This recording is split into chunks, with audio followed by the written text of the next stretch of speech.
Hey class, we are going to continue our work with data and graphing today. We're going to revisit something we did a long time ago and make it useful in terms of making graphs. So let's get started. I have the problem set here with me. So this is again something you've seen already in class, but now you have a chance to see me do it again if you have any questions about how it's done or if you're having trouble with the homework or whatever. So it says this one is find the number of stamps each student has and draw a tape diagram with a unit size 4 to show the number of stamps each student has. The first one's been done for you. So basically that's a lot of words to basically say you're gonna like figure out that that's 16 or 4 groups of 4.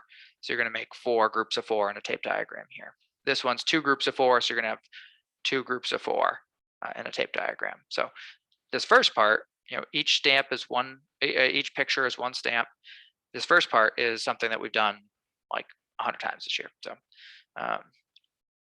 So Tanisha has 2 rectangles with 4 in each, or 2 squares rather with 4 in each. We have Raquel has 1, 2, 3, 4, 5, 6. 6 squares with 4 in each. So 1, 2, 3, 4, 5, and 6.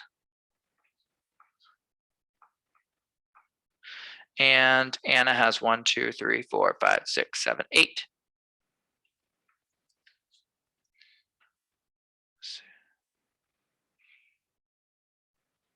One, 2, 3, 4, 5, 6, 7, and 8.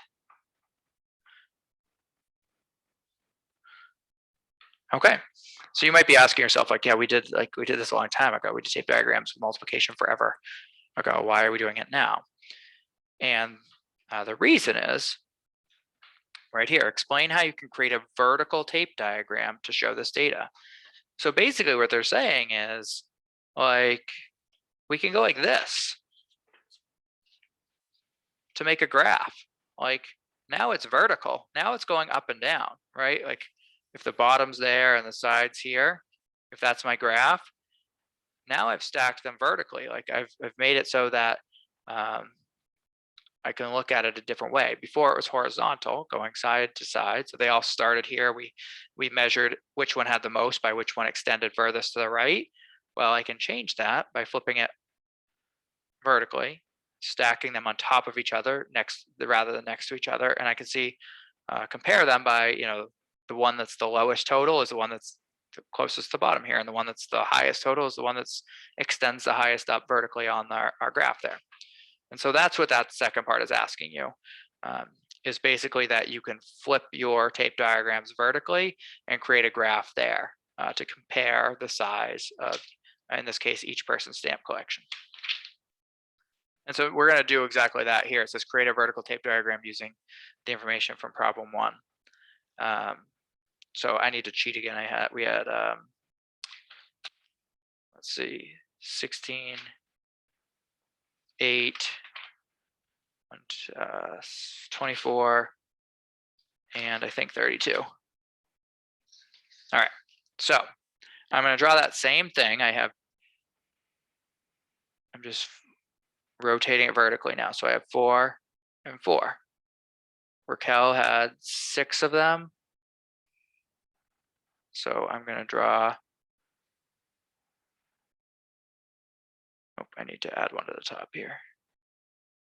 4, 4, 4, 4.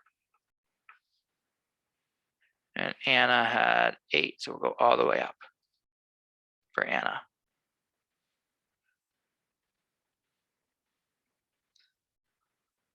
I realize that these are not exactly even, but I'm going really quickly. So, they're close enough. You get the point.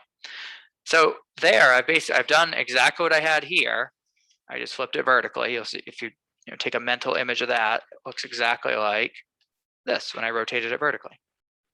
Now part B, notice that the size changes from 4 to 8. So Dana still has 16, Tanisha still has 8, Raquel has 24, and Anna has 32, but the size of each group is 8. That's like the same thing that we did last time with a picture graph with the hearts in lesson 1, where the first time the hearts represented, each heart represented one person, and the second time each heart represented 2 people. Same concept here, is that we're changing the size of a block. Each block represents 8 people now, or each square represents 8 people. So Tanisha has, or not 8 people, 8 stamps. So Tanisha only has 8 stamps, so she only gets 1 block. Raquel has 24 stamps, so that's 3 blocks. Because 8 times 3 is 24. 8, 8, 8. And Anna has 4 blocks because 4 times 8 is 24. 8, 8. Well, those were not drawn evenly at all. But again, the basic shape of this graph is the same as this one in that, like, the sizes relative to each other are still true. Like, Tanisha clearly still has the least.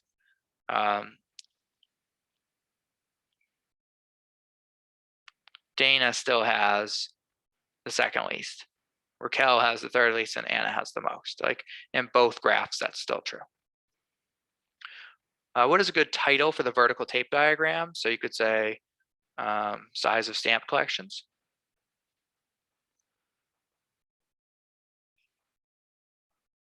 Titles are important in graphs. They're really important because without the title, we don't know what it is we're looking at. Like, if you just gave me this and you didn't tell me what I was looking at, is it Dana has $16? Is it that she answered 16 questions correctly in math? Is it that she is 16 years old? I don't know. Like, what is it? I don't know. You need a title to tell us what it is we're looking at. How many total units of 4 are in the vertical tape diagrams in problem 3A? So we have 8 plus 6 is 14, 7, 14, 15, 16, 17, 18, 19, 20. So we have 20 units of 4. How many total units of 8 are in the vertical tape diagram in 3B? It should be 10 because it's half as many. 4, 5, 6, 7, 8, 9, 10. 10 units of 8. Compare your answers in part D and E. Why is the number of units change? Oh, you can't see that. So I'm going to help us by saying 20 times 4 equals 80, and 10 times 8 equals 80. So that's showing that even though the picture changed, the total number of stamps represented did not change. And I'll say in part E, each square was 8 instead of 4.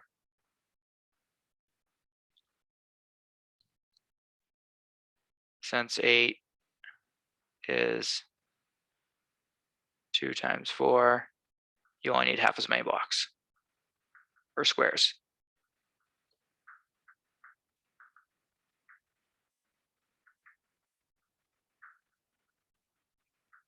So I know you guys love food analogies based on our work with fractions. So think of that like it takes 20 little 20 little tiny, I don't know what kind of food could we eat. 20 little tiny gummy bears to make me full, right? But if I double the size of the gummy bear, if they're now twice as big, I don't need 20 anymore. I only need 10 to get just as full, to have the same feeling. I don't only need half as many because each one's twice as big. That's basically what it is we're talking about here. Mateus looks at the vertical tape diagram in 3B and finds the total number of Anna and Raquel's stamps by writing the equation 7 plus 8 equals 50, or 7 times 8 equals 56.